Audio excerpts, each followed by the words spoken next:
Did you know that the most common case of seller suspensions is due to prohibited product claims of a product? People claim, innocently of course without any bad intentions, that a product is antibacterial or kills 99% of germs or prevents infections or something along those lines. And these claims trigger Amazon to classify your product as either a medical product or a pesticide. We'll go over what kind of claims to avoid and an easy way to identify them and how to rephrase them so you don't lose your seller account.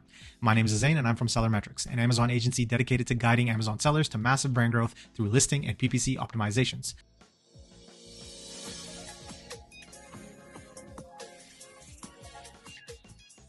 So in this video, we're going to cover what kind of claims to avoid and a quick way to identify and rephrase them. So the first and most important thing is that this applies to every type of product. It doesn't matter if your product is not classified as an FDA product or not. It's the claim itself that's mostly monitored. And I'll link the actual policy in the description below, but you can see all the claims to avoid on Amazon's website. And if you like this kind of content, make sure you like and subscribe. Okay, this is the actual kind of a policy that they have, which is prohibited product claims. I'm not going to go through all of it one by one, of course. I'm just going to kind of go over it briefly. So main thing is do not claim anything to cure, diagnose, mitigate, treat, or prevent diseases. And here are all the list of diseases that they're talking about. There's plenty. It's almost every disease that you can get as a human being. Just make sure that you do not claim that you can treat any one of those. But most people are not too egregious about breaking that rule. The next one is the one that you really have to watch out for, and that's claiming anything that is antimicrobial, antibacterial, kills viruses, or repels insects.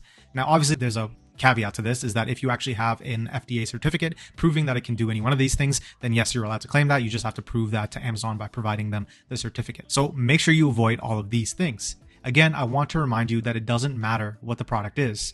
For example, you don't actually have to be selling a pesticide. And I'll kind of give you an example here. So you could be selling a towel, and your claim on your listing can be it's an antibacterial towel and it eliminates 99.9% of germs, or like a yoga mat, and it's an antibacterial yoga mat and prevents infections.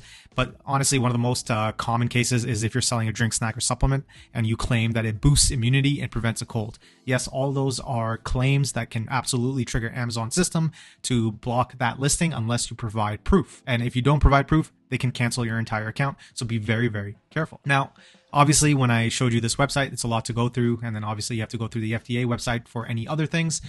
So I'm going to show you how to identify these much quicker than going through this one by one. But before I go through that, here's how we can help you take your PPC to the next level for free.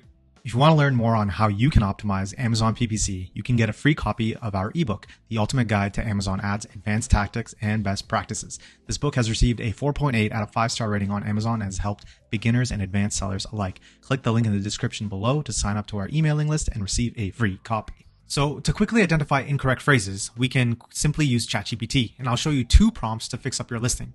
So let's find a listing and do it live. So if you go to Amazon.com, I'm just going to type in prevent infection, and to use a good example here. And what do we have here?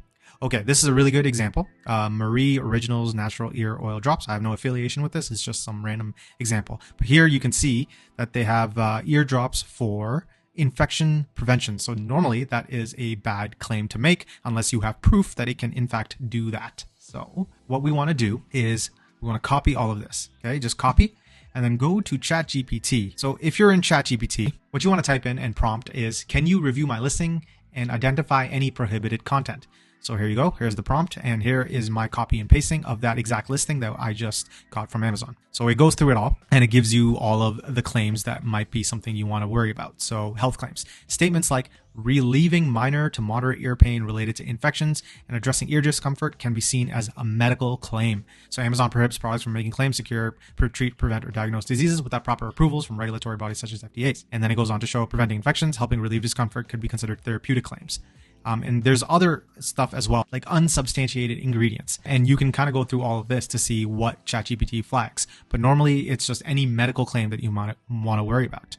So what we want to do to rephrase it and still make it sound very eye-catchy and kind of triggers a desire to purchase your product is type this prompt into ChatGPT and you will get alternative phrasings of the same content. So can you rephrase into permitted terms and do it in a table? So then ChatGPT does all the hard work for you. Everything that can trigger Amazon's algorithm to potentially block your listing is identified on the left-hand column, and then on the right-hand column is a example rephrasing. So general and preventative use. This oil-based drop is ideal for relieving minor to moderate ear pain related to infections in daily preventative care. So that's the original. What they change it to is this oil-based drop can be used to soothe minor ear discomfort and maintain overall ear health. So therefore, you're not making hardcore claims that it's going to cure, treat, or prevent something altogether. But it is saying that it can maintain overall ear health. And that's it, guys. Pretty straightforward. Now, before I leave you, I want to show you how we can get to your listing to the next level. If you're an Amazon seller that wants to grow your Amazon profits, schedule a discovery call in the link below. We are an Amazon agency that helps our clients grow their revenue and their profits and optimize their PPC. Until next video, guys, happy selling.